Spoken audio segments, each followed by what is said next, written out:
Strange, an X-Files Rewatch podcast. I'm Nick. And I'm Kim. And we have news for this week? We do not. Okay. Well, no, that's fair enough. I mean, nothing on Twitter at the moment? No, nothing. on fire. Twitter's still on fire. But yeah, nothing really going off at the moment. We haven't really had any chats on there this week. I was away a bit at the start of the week initially, so I haven't been keeping it up to date as I should. I'll be back on that this week. That's fair, and I believe you were very satisfied you got more than one guest this week. Oh, when it was conveniently beyond the sea. Yes. The picture of the Blue Devil gave them away somewhat. Just a little. I failed miserably this morning, though. We're back on conspiracy ones again. Season 11 conspiracy ones in particular, which is not my area of expertise. I think we only watched like twice. Yeah. My Struggle Part 3. Well, that's a really bad one, but we'll get to that later. I could tell just by the look of Scully in the photographs that it was a late series one, but beyond that, no, not my area of expertise. So, no news this week, though, of course, you can reach me on any social media if you have any news that you'd like to share. I'm happy to kind of give you a shout out for any conventions, any contests, anything X-Files related, obviously, that you might have going on at the moment. You can find me on Twitter. It's at GetStrange42 at Twitter. The same username on Tumblr. You can find me on Facebook if you just search for Things Are Getting Strange and X-Files Rewatch Podcast. Or I'm also on Mastodon. I'm at getstrange42.universadon.com. Thank you. So first up, we watched Genderbender, which was first broadcast on the 21st of January 1994. Directed by Rob Bowman, who will become very prolific in the X-Files over time, and written by Larry Barber and Paul Barber. And here is my fun guest stars, because you'll like this. Go on. There's no Frasier connection this week again, unfortunately. But okay, so we have Nicholas Lee, or Nicholas Lear. I'm not actually sure how you pronounce his surname. No, I must admit, I've never heard it pronounced. Who plays Michael, who will show up again in later X-Files episodes as Alex Krycek. We'll get back to him next season. He was also in Sliders as Ryan Sims in 2 episodes. Okay. He was, when they would try to pick up the 5th person because Wade fell in love with this guy? Yes. And it's a serious cliffhanger. That's him. Oh, really? Yeah. Yeah, I remember that. Yep, that's him. We also have Kate Toir, who plays the female version of Marty, who will recur later on again in Soft Light as Kelly Ryan. That's this season, isn't it, as well? Next season. Oh, it's next season? Oh, another or season possibly 2 third. I can't remember if it is. I have the book on my to-read pile, so it must be coming up fairly soon. But then we also have Michelle Goodger, who played Sister Abigail. She is also in the X-Files later, as Barbara Osbury in D. Handa D. Villette. Okay. And that's not all. We have Paul Batten, who played Brother Wilton, who will occur later in the X-Files as Dr. Weitzer in Piper Maru. This is just basically an X-File. These are the X-Files stock characters, apparently. We're just going to keep on bringing them back. Or we choose to believe that they're the same character. This is the Kindred infiltrating other episodes. Ooh, interesting. Paul Batten also is in Millennium as just Priest in a later episode. He was also in the TV version of It as the pharmacist. The placebo guy. Yeah. Oh, yeah. And last but not least, we have Brent Hinckley as Brother Andrew, who has a way better track record than the rest of them. Who was in Jacob's Ladder as Jerry, who I don't remember who that is. Silence of the Lambs as Officer Murray, who else I can't remember. Falling Down as Rick, who is the manager of the Whammy Burger, with the infamous scene where he asks for the breakfast sandwich after they stop serving it. He's in Edward as Conrad Brooks, who was one of the many actors in Edward's films. He was in Star Trek Voyager, because everyone gets to be on Star Trek Voyager eventually. He was in Seinfeld as Lou, and Buffy the Vampire Slayer as Manny. I can't remember who they are, but... Back to Buffy again. Yep. Everything comes back to Buffy and Star Trek. And Frasier, except not this time. I think we flew too close to the sun with BB, really. We haven't had it since. Mulder and Scully are called into a case where a man was found dead in a motel room. He was seen entering on camera with a woman, but afterwards a woman matching neither description left. The police note to Scully that the FBI specifically asked for any instances of this MO to be reported to them. It is swiftly revealed that this was thanks to Mulder, and he believes the deaths are a result of a pheromone overdose, a fatal overdose. Scully notes that it's not been proven that humans can actually produce pheromones. Evidence in scratches on the most recent victim point, rather oddly, to an Amish-like community called the Kindred in Massachusetts. Travelling there, the Kindred initially shun Mulder, but Scully makes contact with Brother Andrew.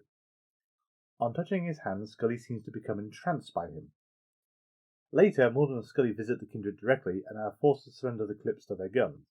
They join the Kindred for dinner. While at dinner, another man, Brother Andrew, falls sick and the Kindred refuse to let Scully help him. Afterwards, Mulder and Scully are escorted out of the land, but Mulder notes the strange lack of children and says he recognises some of the Kindred from photos seen in town that were taken in the 1930s. The pair sneak back onto the farm and hear chanting. They see Brother Aaron's body taken underground inside a barn. Mulder follows while Scully encounters Brother Andrew again. He claims he knows the identity of the killer.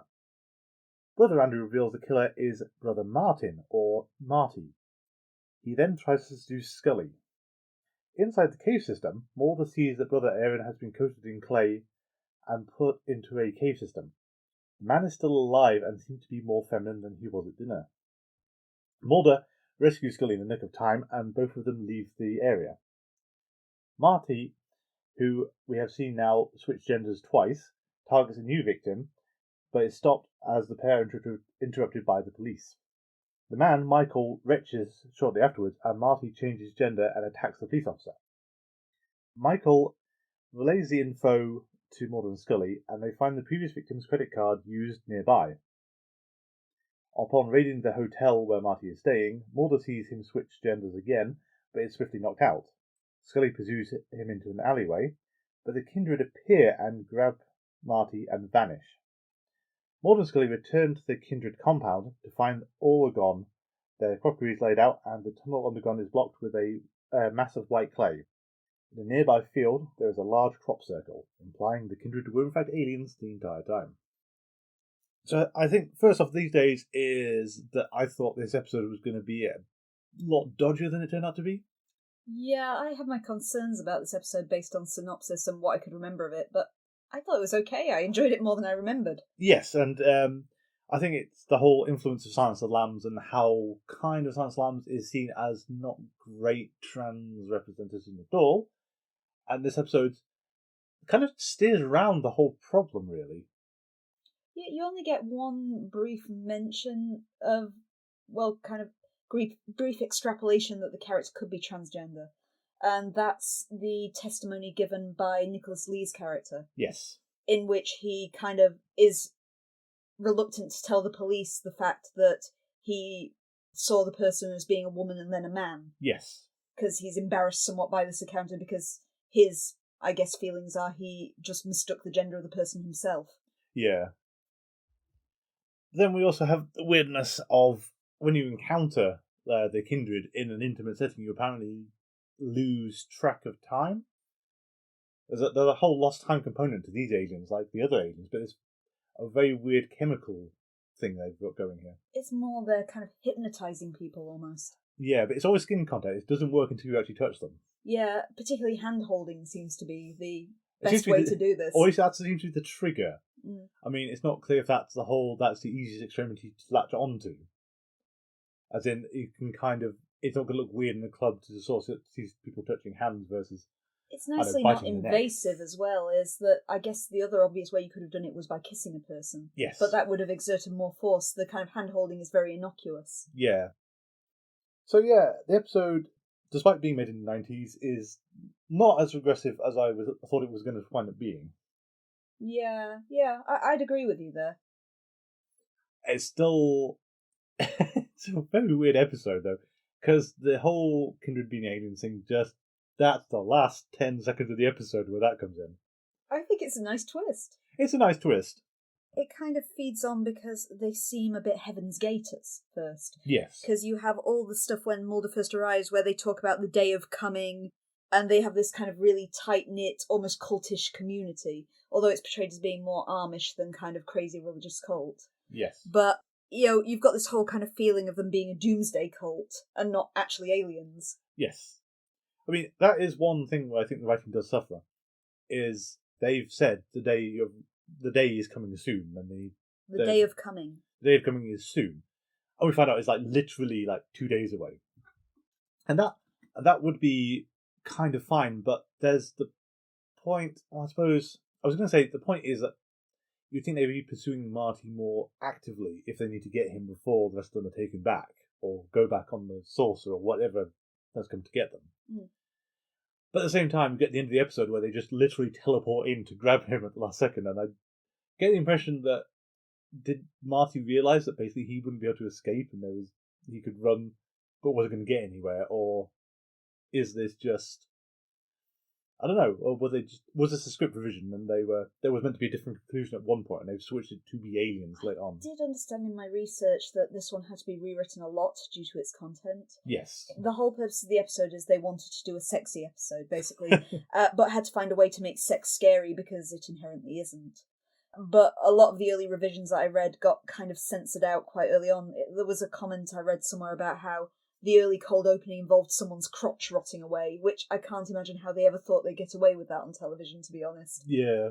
So it could be, as you say, a kind of remnant of an earlier script revision, which is why it doesn't kind of fit in so well. Yeah. I mean, one thing that just occurred to me after I made all the notes after watching the episode is I've got to wonder if this has a bearing on something like It Follows.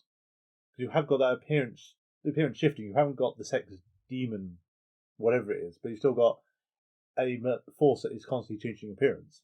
It Follows is also all linked to sex as well, because yes, that's the trigger to get it to follow you. Yeah. Well, I think that also comes back to the interesting point of Michael proves that just intense contact with them or prolonged contact isn't enough to do it. It seems to be actually having sex with them is what will cause you to have your heart attack. They did mention the fact that it was just kind of, the heart attack was triggered by anaphylactic shock as well. Yeah. Which you kind of see maybe the idea of an allergy kind of coming in the fact that even after minimal contact, Scully throws up right away. Yes. And so does Michael after the police car. So even though maybe that contact isn't enough to trigger the coronary, it is still kind of affecting people and making them sick. Yeah. I also like the way that sex is presented in this episode because you see nothing really ever except the aftermath, in which everyone is declaring how wonderful the sex is. It's like it's sex that's so good enough that it causes your arteries to explode. Absolutely. Also, it turns out the women wear a lot of clothing during these scenes, don't they? Well, yeah. I mean, it wouldn't be sexy otherwise. I like the episode. I mean, it's a pretty good episode, but there's a lot of weirdness. Oh, yeah. Scully's opening comment kind of cracked me up when Mulder explains the case to her and she creates the profile that says unarmed and extremely attractive. Yeah, I like that. That's a nice one, too. I also like the whole Mulder's been apparently possibly doing something he shouldn't be doing by sort of saying, yeah, if this specific set of events happens, tell us immediately so I'm in on this. But I think the weirdest part, and we mentioned this when we watched the episode, is the whole connection that points them to the Kindred is the white clay found in the scratches of the most recent victim. Not the first victim, but the most recent victim. Which is the fifth. So somehow Marty still has white clay stuck under their fingernails after 5 victims and 5 bouts of shapeshifting. Yeah. I could buy it on the first victim because you connect that back with the MO, but they specifically say last. Yeah. And that's our sole link back to the Kindred, which lets us go off to Stevenson, Massachusetts. It's your very procedural coincidence as well, the kind of CSI special, where they are always like, it's such and sort of clay that's only found in this one town in the entirety of America. It's like, well, that was easy. I was like Dexter when they nearly catch him when there's the rocks, so that specific part of the Florida coastline is where you find these rocks with these algae. I've got to admit, there was a murder near where I lived, a very famous murder from about 50 years ago, and that is how they found the killer in the end. Okay. Is that he weighed his wife down with rocks from his garden, and the area where I grew up is very rich in iron ore. There's a quarry near there. Okay. So years later, when the body was actually uncovered, that's how they linked it back to him in the end, because of these iron ore rich rocks that must have come from his garden. Yeah. So it does happen. It does seem very coincidental when you see it on TV. Yeah.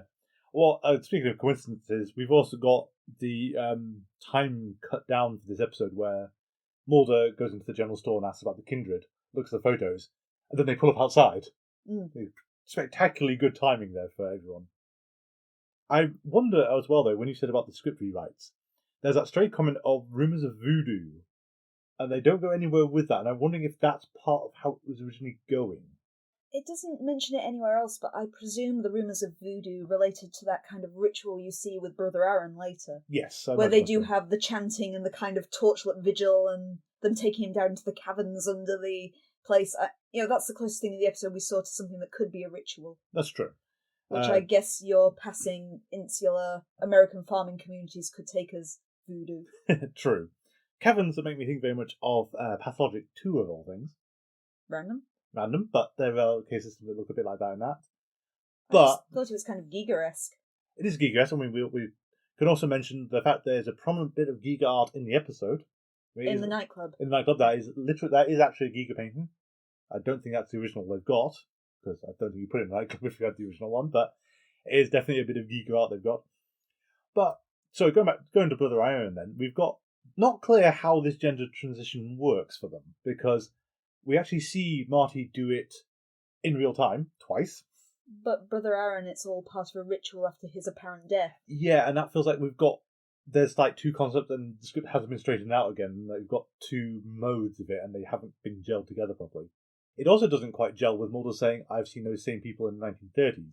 But I suppose, given that Marty explicitly has a male form and a female form, if everyone else is just switching backwards and forwards over time, but still not why... Would old age maybe trigger it or something? My assumption is it's kind of like... I'm reading really between the lines here, would be that, like, we see Brother Aaron's quite old, and when he gets to the end of his natural life, they have this ritual and he comes back as a woman. But we only see the kind of early stages of that where his hair's a bit longer and he's a bit more feminine looking. Yeah. Is maybe it would kind of de-age him a bit as well, so then he'll be sister something else until his natural passing again. Yeah, I suppose so. I mean, that does also call into question, what are the aliens doing? They're in an isolated farm, living simply off the land. There's no kind of concept of gender either.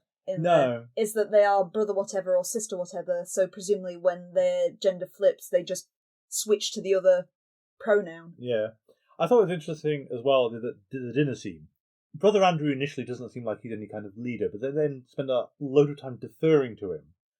But then authority seems to shift between the members of the dinner party very fluidly. There's another guy that talks in a woman as well. Yeah, that was Abigail and Wilton, I think. Mm. But none of them actually seem to be the authority figure. It seems to just shift very, very fast. Yeah, true. And it's that is an odd detail. I guess other than the fact that we find out at the end of the episode they're likely to be aliens, is that we don't really learn anything about their religion, their community, their beliefs. No. They're just presented as being this kind of mega Amish sect. Yes. Well, it actually puts me in mind, because I saw a Amanda the Jedi's video about this recently, is Paranormal Activity, whatever the most recent one was, I forgot the name of it. The one where they go to the Amish-like community. Okay. And the central character's mother is meant to be sacrificed to a demon or something they keep below the barn. Oh, I remember this one, yeah. But there's this illustrative bit is there's a sequence where the two of the people go out to town. They have to hike all the way out because the car's been damaged. And someone comments, in case of, they're not actually Amish up there. No one knows what they are. Mm. They look like they're Amish, but they're a completely different thing altogether, and it's very much like that here. Yeah. I think there's certainly a mimicking of Amish kind of attributes there. With a bit of kind of Heaven's Gate cult thrown in as well. Yeah. But the interesting detail as well, though, is the lack of children. Yeah, that's a good point. And it does mean that the whole if there is the rebirth with what they're doing to Brother Aaron, presumably he can't. Do they actually get younger, or do they just change gender? Because Marty certainly seems to be just flipping gender. Mm. I mean, originally I had remembered it as he was constantly changing appearance, but it turns out there are two fixed forms for him. Yeah, there's a female Marty and a male Marty who look very similar, actually. Yes, well, there's a note that the female version of Marty was cast first, and the male version was cast to mimic or be as close to resemble her as possible. Mm. Which they said kind of helps with the one brief bit of CGI where you see them morph into each other.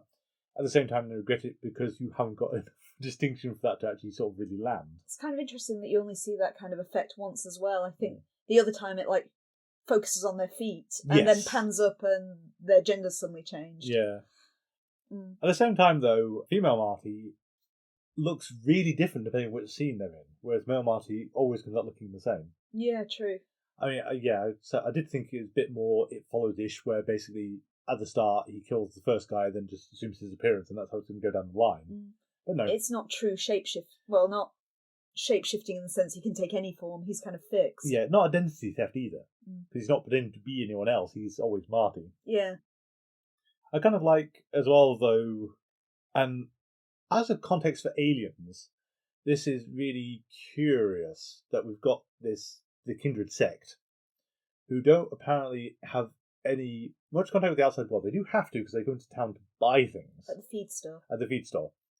So they are encountering humankind, but there's a whole point of how they found the magazines, and that's all sort of seduced them with the human world, apparently. Even the paper. I mean, as it's presented in the episode, we're meant to think of this as it's contrary to their religious beliefs, but now we've got the whole, this is a concept alien to the aliens. This is something beyond their normal understanding.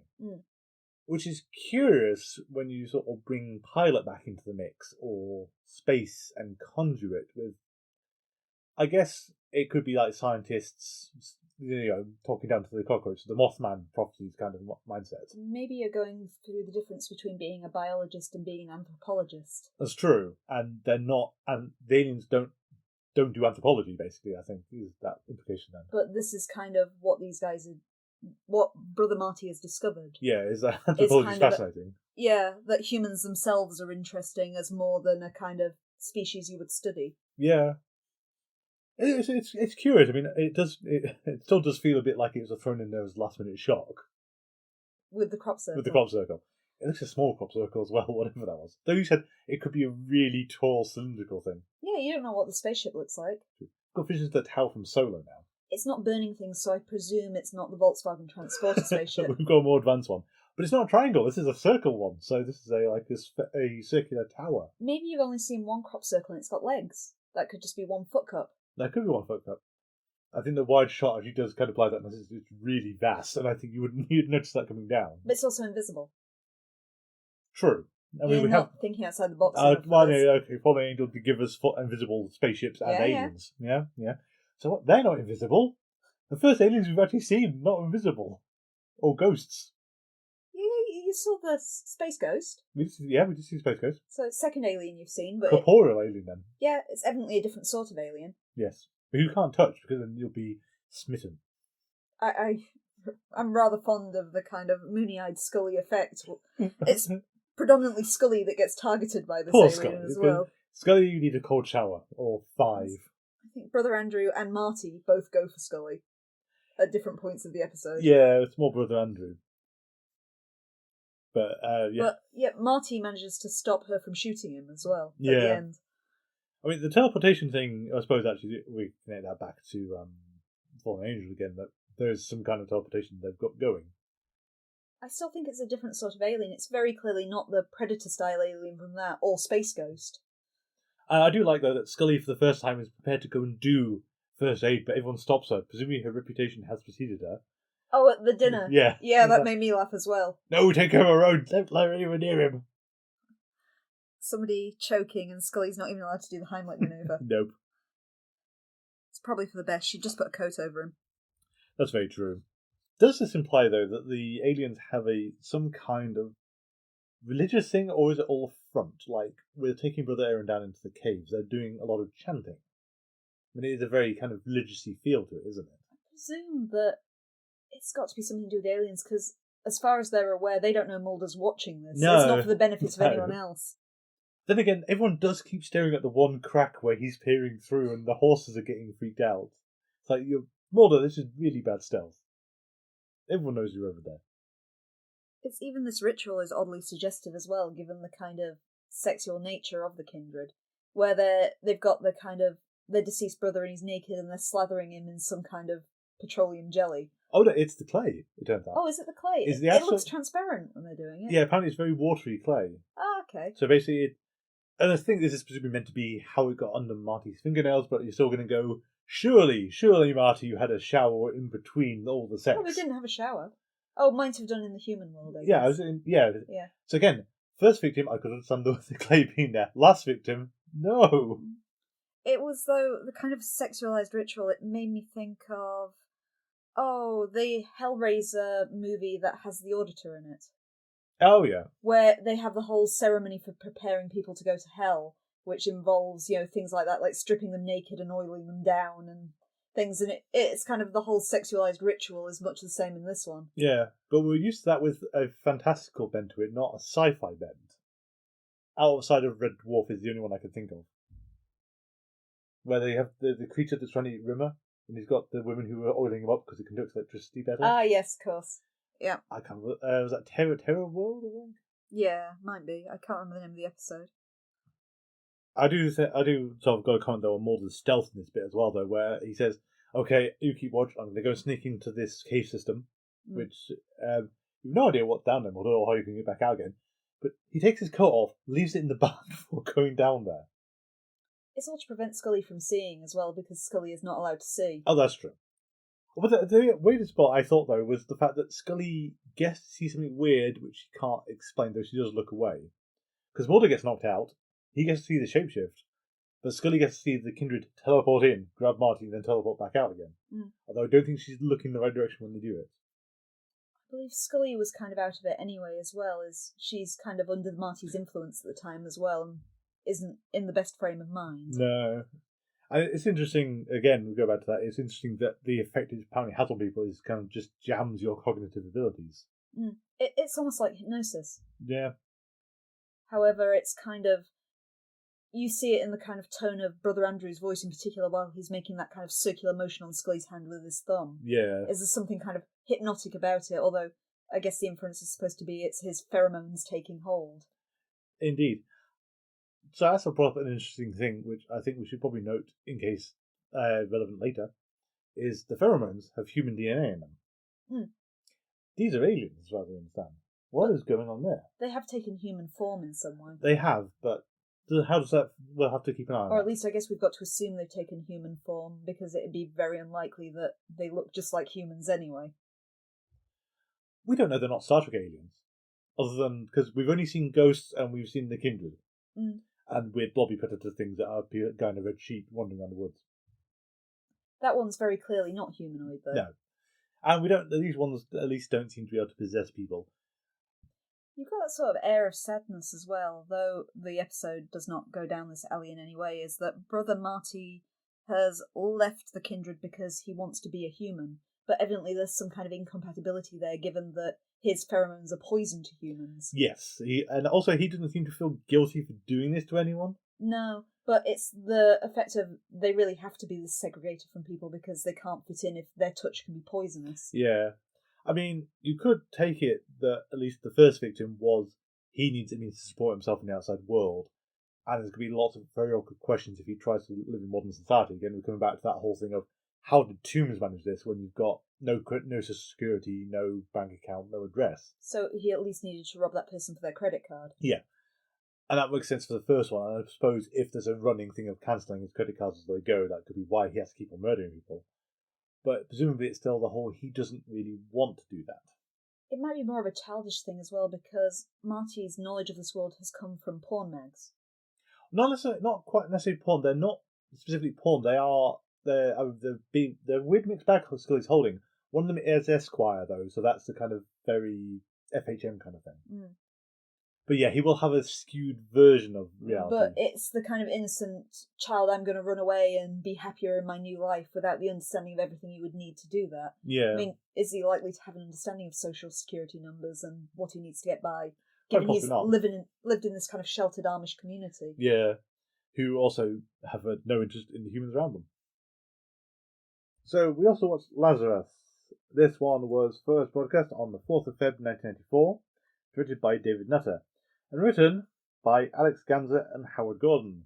Not one of their best ones. Notable guest star is Callum Keith Rennie, who played Tommy Phillips, who is Lula Phillips' brother. I singled him out of the other ones because he's in X-Files, I Want to Believe. He plays Jank, and I can't say that surname, also second abductor, so I think he's one of the Russian people. Okay.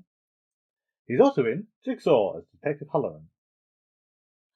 Oh, yeah, I can see it. Yeah. Blade Trinity as Asher Talos, I don't remember at all. The mentor was Dodd, and the existens as Hugo Carla. Okay, he's had quite a good little career. That he has. The other ones haven't had good careers. They've just had nothing really notable in them. Mm-hmm. In our cold opening, we see Scully assisting another FBI agent, Jack Willis, who we later find out in the episode was both her instructor at the academy and previous lover. They are in a bank pursuing two bank robbers, Warren Dupree and Lula Phillips. There's been an anonymous tip and they know that they're about to hit that bank. However, when Dupree attempts the robbery, it all goes awry very quickly. Dupree shoots Willis and is shot himself by Scully. We then see in hospital that Dupree dies on the table, but Willis is eventually revived. However, when they're using the defibrillator on him, we see that Dupree's claws is seen reacting to the jolts of electricity in the background. Willis wakes up in hospital and at first seems disorientated, but quickly kind of starts to behave a little strangely. He makes his way down to the morgue and finds Dupree's body, cutting off several fingers, including the one that has his wedding ring on it, before he runs away from the hospital. Scully is taking this as a kind of post-traumatic stress syndrome. She explains to Mulder that Willis has been obsessed with catching Dupree and Phillips for years. Mulder immediately catches on to the fact that this could be an example of soul transference, that what we might be actually seeing is that Willis has died and Dupree is now inhabiting his body. Mulder even takes Scully to see an expert in near-death experiences, who further explains this to her and gives us examples where this has ended very, very badly. Willis eventually tracks down Lula's brother Tommy and kills him, believing that he is the person who called in the anonymous tip to the FBI. Mulder and Scully find the scene and investigate the following day. When Willis arrives on scene, he passes the test that Scully gives him and convinces her that it is Willis just under immense stress, so she lets him continue the case. Mulder, on the other hand, conducts his own tests and proves that Willis has changed his dominant hand and also can't remember either how to sign his own signature or what date Scully's birthday is, which is kind of concerning as they share the same birthday. Scully, of course, dismisses all Mulder's claims, believing that Willis is just incredibly, incredibly stressed by everything that has happened. A landlord calls into the FBI and tips him off to Lula Phillips's location, and Scully and Willis move in alone to capture her. However, Scully manages to incapacitate Lula. Willis then holds Scully at gunpoint and forces her instead to handcuffs herself, revealing himself as being Dupree. This is met by skepticism by both Scully and Lula. Lula does eventually seem to accept this is the case, but has difficulty coping with the fact that Dupree now has a different person's face. Willis, while holding Scully hostage, consumes increasing amounts of soda and begins to look incredibly ill. Scully reveals to him that this is because Willis is diabetic and requires insulin to survive. Although they raid a pharmacy and obtain the necessary insulin, Phillips refuses to let Dupree use it, revealing that she is actually the person who called in the tip and was always intending to betray him and leave with the proceeds of their bank robbery. Phillips then calls Mulder, demanding a $1 million ransom for Scully's release. Mulder uses the background audio from this call to identify a plane taking off nearby, and through this, the FBI task force are able to track down her location. A disguised cop going door to door as an Bible salesman is the one who ultimately manages to find them. Willis starts to gain memories of his life and his particular relationship with Scully, which further convinces Scully that that's not Dupree, this is Willis having a nervous breakdown. However, by this point, he is on the verge of death and kind of collapses in a corner. When Lula approaches him to check him, he snatches her gun and shoots her, but then immediately succumbs to his diabetes and dies. At this point, Mulder arrives on the scene and releases Scully. Scully later retrieves all Willis's possessions from the morgue, which includes a watch that she gave him for his 35th birthday. She noticed that the watch stopped at 6:47 p.m, which was the moment that Willis died during the bank shooting. This kind of ties into what the near-death experience expert told them earlier in the episode about the electrical effect that near-death experiences have on the body. Thank you. I'm gonna just jump straight into who are the University of Maryland employing, because that doctor was talking gibberish. Oh, the near-death experience guy. So, what on earth was he on about? Interestingly, I looked into the early scripts of this episode as well. The early drafts of this one, it was originally supposed to be Mulder that did the body switch. Okay. But they had a mandate at this stage of the series that neither Mulder nor Scully should experience any kind of paranormal activity directly. So they decided that they would bring in a kind of another character who would also be somebody from Scully's past, so they could get a bit more again into Scully's past before the X-Files. Okay. Got to wonder then if Mulder would turn out to be diabetic or that was added in on the rewrite. It's the fastest that anyone has ever succumbed to diabetes, I think. Though I guess he did drink a lot of soda. True. On that note, though, there is a bit of weirdness here, given the whole thing with Dupree being left-handed and Willis being right-handed, signals changing on the rest of it. But and the tattoo appearing on his arm for some reason.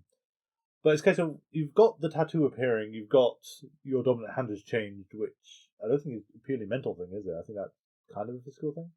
I'm not sure actually. I suppose there would be a physical element to it. You can train yourself to write with the other hand, but it's something But you'd be really weak, wouldn't you? Because you're not used to it. Yeah, and it's something inherent to you as well. Yeah. So, but with all that said, the fact he's still sensitive to, he's still got diabetes, is a case of surely that would also be mitigated by whatever process is causing the rest of these changes. I know a lot of the other changes you mentioned are mental changes though as well. Not the tattoo. Tattoo is very much not mental change.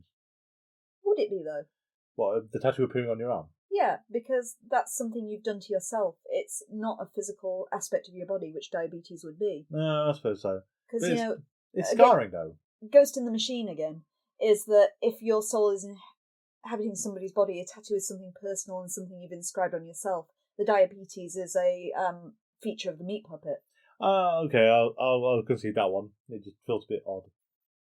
You do have the indication, though, that in the last that both souls are inhabiting the body in some way, or that memory is stored somewhere independent of soul. Yeah. Because you've got very clearly Dupree is controlling that body, but you also have Jack's memories present. Yes. But going back to the University of Maryland, it's a case of the near-death experience guy. It's a case of this soul transferencing case that you apparently have. I would going to be very skeptical this ever happened because really.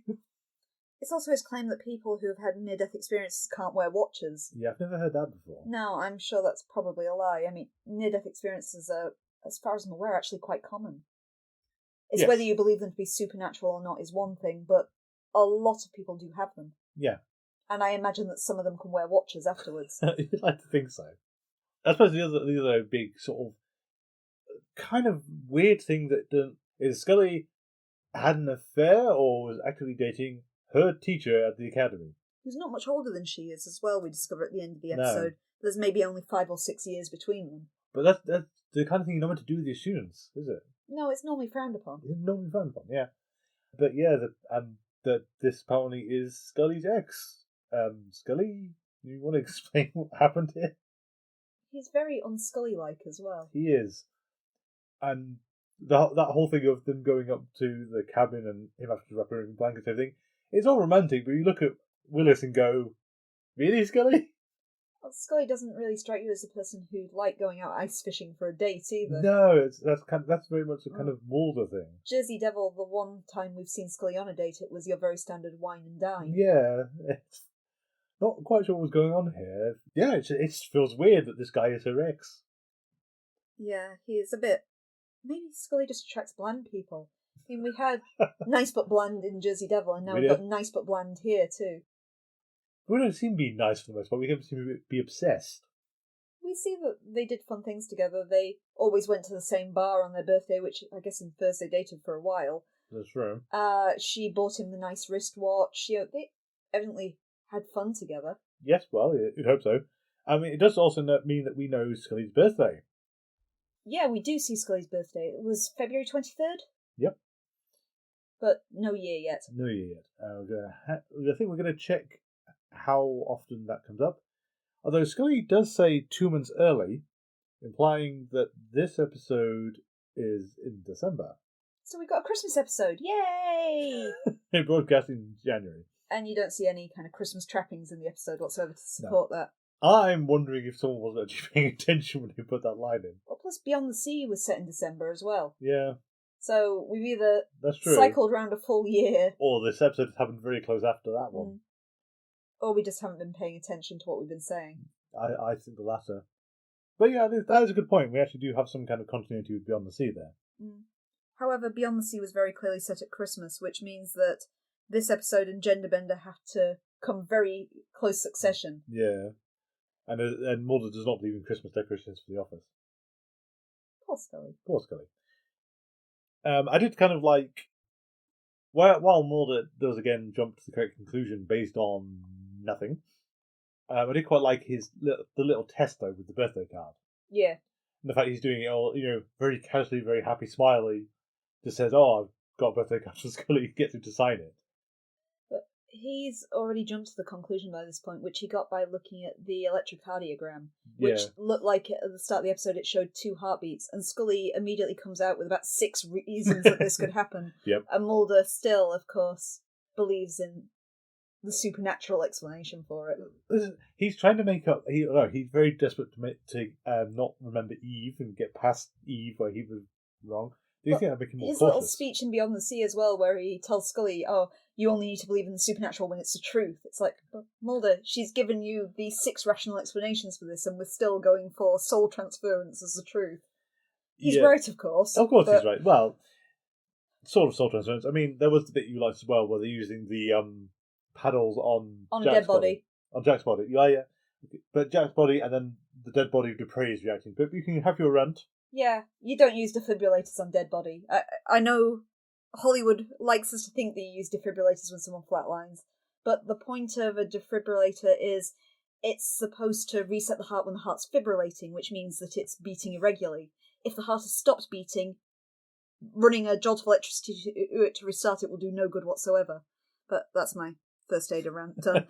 But yeah, I did like the effect when nobody else noticed it, but kind of over Scully's shoulder every time they zapped Jack, you saw Dupree's body kind of just sit up in the background. Yeah. I thought it was effective, though. It was effective. I mean, I didn't really like this episode much. Yeah. I didn't think it was a bad episode per se, but it was just underwhelming for whole. But that opening sting is actually really good. Yes, I'll give you that one. I mean, it's a very forgettable episode, I think. Yeah, I think that's its biggest problem is it's not bad like Space and Ghost in the Machine were, but... It's not fun bad. It's not the fun bad, it's just kind of the unmemorable. I mean, one of the things that strikes me as well as of something went very wrong with the writing is the part where we find that Jack Willis is diabetic. So it's a case of we need to get some insulin, so they go and knock over the corner store. Yeah. The way that bit is done, though, it looks like Lula has gone and done that. And she brings back the insulin, gives it to Scully. Scully prepares the injector, and then Lula stops her giving him the insulin. Lula, what are you doing? It would also be reliant... I suppose you could argue it from dating that Scully would know his doses, but insulin is kind of a poison.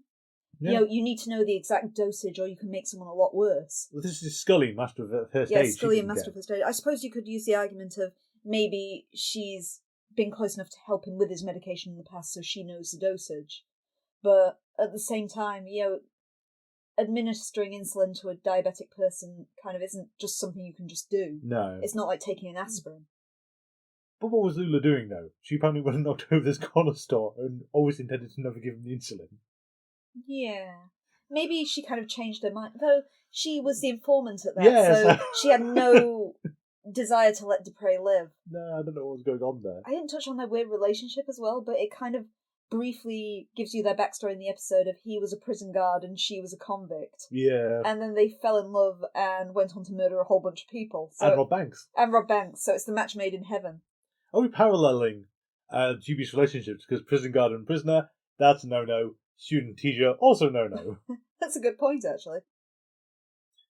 Oh dear. You do get that one vision of Dupree right towards the end, though, where Scully sees Jack as Dupree, yes. Which is kind of interesting, coming after Beyond the Sea, where she has that brief flash where she sees Luther Boggs as her dad. Yes.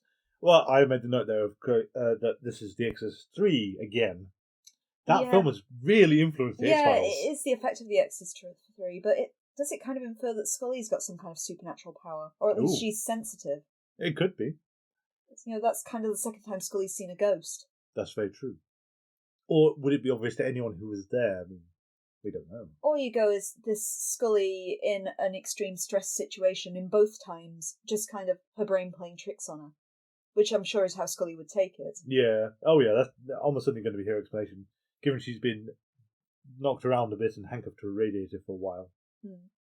One kind of weird technological difference was when they do the call tracing, when they're trying to find where Dupree and Lula and Scully are. And they do the line trace and say, oh, we've got the address. And Mulder says, nope, that's her phone number. Or that's her mobile phone.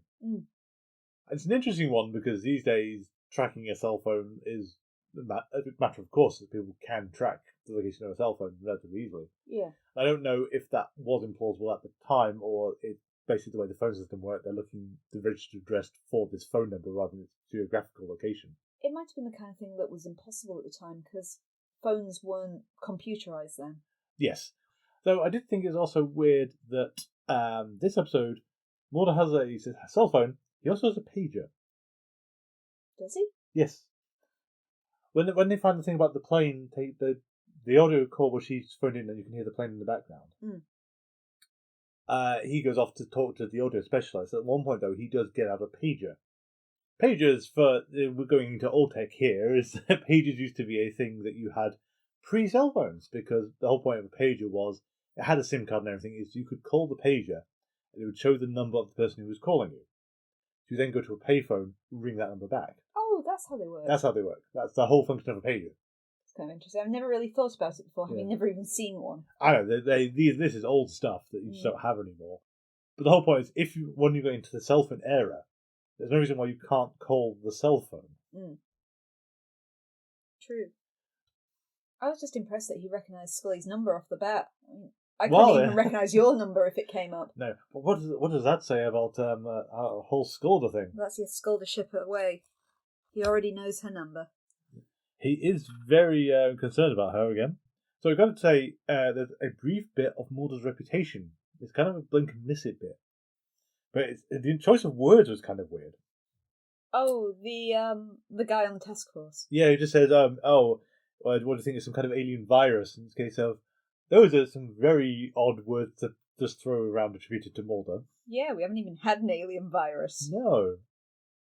Is this the kind of thing he's done before? As what speculated about alien viruses? I want to know. To be fair, he does have a habit of just clinging to that ridiculous solution.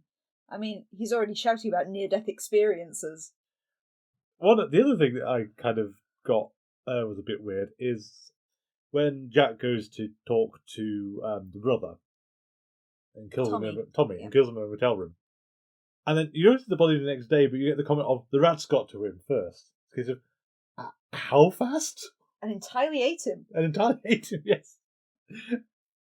What is going on in this world? I did like the throwaway comment in that scene that shows again Mulder's photographic memory and his powers of observation. Is the fact that Mulder managed to find prints on the TV set in there because he only hypothesized that the TV had to be on at the time of the murder because of the way the blood splatter was on the pillows. Yeah. And it's the it's believable kind of thing that a genius, a kind of profiling genius could put together of from the evidence we have of the bed, the bloodstains on the pillow, and even with the TV being off, it meant that at the time of the murder he had to have been watching television. Yeah. And Mulder is totally going to have to be a criminal genius at this rate. It's going to be one of those ones like Dexter, where Mulder knows all this because he's actually the killer. The other interesting thing I've got is Mulder, for the first time ever, isn't going to quibble about the official story. When the explanation for what happened with Jack Willis, at the very end where they say he was killed in the line of duty. Yeah, he completely toes the official story. This is not how he's done it before. Wouldn't that be out of respect for Scully, though? I'm going to say there probably is that, so we're getting into Scully stuff again. But at the same time, I thought it was interesting when Scully's asking him what to believe, and he says, believe whatever you want to. Which, again, you said was kind of in contrast to Beyond the Sea. Beyond the Sea's very irritating line of, you should only believe things if they're the truth. Thanks, hypocrite. Mulder. But you kind of see that in Scully in this episode, too, is that much like Mulder's personality, Scully so ardently wants to believe in Jack. Yes. And she's wrong, of course, because Mulder has to be right. But she despite the fact that evidence that Jack is not okay, she wants to believe he is. The only thing she does do, and I don't know how he manages to pass this, is he comments on the fact that she sent him for a psych eval and he passed it. Yeah, I thought that was extremely suspicious. But the fact that he adapts and copes... But other than that, Jack appears at the scene of a murder that all evidence points to the fact that he may have had some involvement in. But Scully just believes him and says, oh, yeah, all right, continue the investigation. I'm sure your PTSD's fine. Yeah. But again, as much as you can say, presumably the memories have to be mixed and we've got the whole physical thing going on, is Dupree should struggle navigating the FBI buildings and everything, because as a person who's gone there every day of their life, you'll have built up a mental map of the place and you know your way around it. Coming in as a stranger, even with signs on the wall, you are not going to know where and when you go to certain places. Yeah, true. And like the firing range, just knowing that drill of how to do the shooting and then get the target come back over and everything. The fact he is that good a shot when he uses a shotgun in his robberies, which is not known for accuracy. But he was a police officer originally, or a prison guard. But I presume in America, prison guards must be armed. Annoyingly, the episode doesn't touch on it, but there is, again, a kind of sadness we can extrapolate in the villain here, and he evidently loves Lula and he's utterly betrayed by her. That's true. Because he's not only destroyed his career as a prison guard and all the rest of it and kind of gone down a life of crime for love, is the fact that ultimately as well he finds out at his last that Lula doesn't care for him in any way. Yeah. She's using him to get money and he's outlived his usefulness now, so she will just let him die a horrible kind of painful coma death of his diabetes.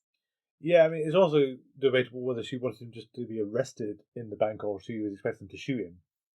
She doesn't seem to care either way. No, I mean, she called in a anonymous tip, so either way she just wanted rid of him. True, very true. There's also little caring that Lula doesn't seem to care much that her brother's been killed, even. No, she's just absolutely ruthless, even though she's not actually in the episode that much. No. Oh, see, if you notice, actually got he called her Dana again. Yeah, it's the second time we hear Mulder call Scully Dana, I think. Yeah. And barring Pilot, I can't really remember that far back. When they first meet, he might call her Dana. I think he said Dana Scully, but that's kind of a way of introduction. But the only two times we've heard him call her Dana is on the phone to her when she's been kidnapped in this episode, and following the death of her dad in Beyond the Sea. Yeah. So it's become very much the softer Mulder when he's being nice. Yes.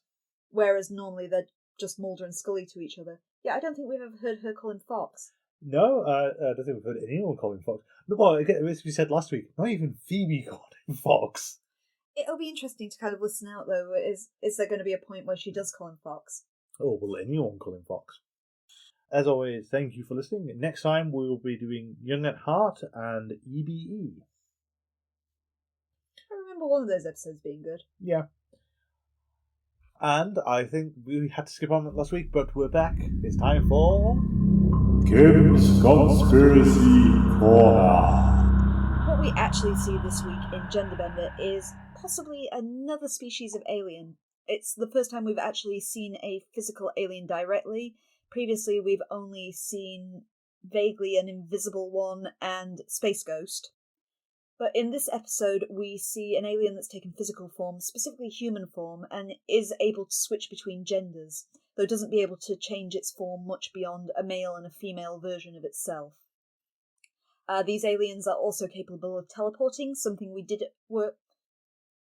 These aliens are also capable of teleporting, which is something we have seen before, particularly in the alien that we see in Fallen Angel.